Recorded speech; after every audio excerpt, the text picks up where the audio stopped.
نحمدہ ونصلی علی رسولہ الکریم۔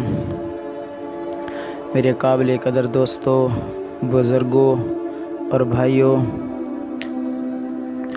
رمضان المبارک کے مہینہ کے روزے ہر مسلمان مرد، عورت، عاقل و بالغ اور مقیم پر فرض ہیں۔ شریعت کے احکام کے مکلف مسلمان ہیں، کافر نہیں۔ مرد عورت دونوں کے لیے روزہ مشترکہ عبادت ہے۔ عقل مند پر روزہ ہے، پاگل پر روزہ فرض نہیں، اس لیے کہ جس کو شعور نہیں، اپنا ہوش نہیں، وہ روزہ کا کیا احترام کرے گا۔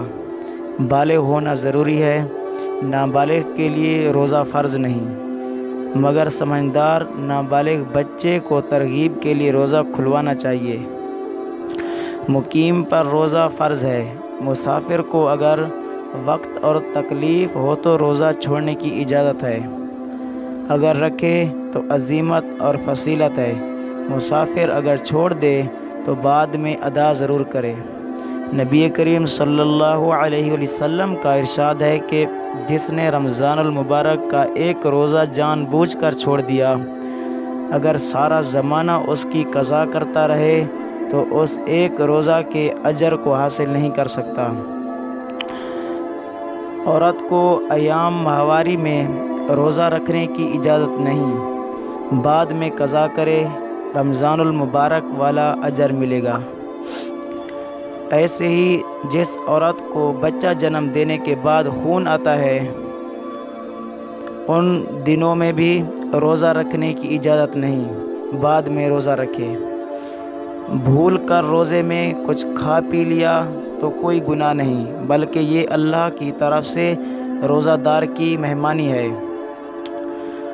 روزہ یاد تھا مگر وضو کرتے ہوئے پانی یا کوئی اور چیز اچانک پیٹ میں چلی گئی تو اس کی قضا ہے۔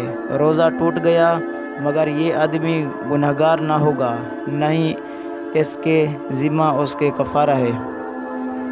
جان بوجھ کر کوئی چیز کھا پی لی یا بیوی سے جمع کر لیا، روزہ فاسد ہو گیا، اس کے ذمہ روزہ کی قضا بھی ہے، اور ایک روزہ کے بدلے 60 دن یعنی 2 ماہ کے اضافی روزے بطور کفارہ بھی ہیں، یا پھر 60 مسکینوں کو صبح شام پیٹ بھر کر ایک دن کھانا کھلائے۔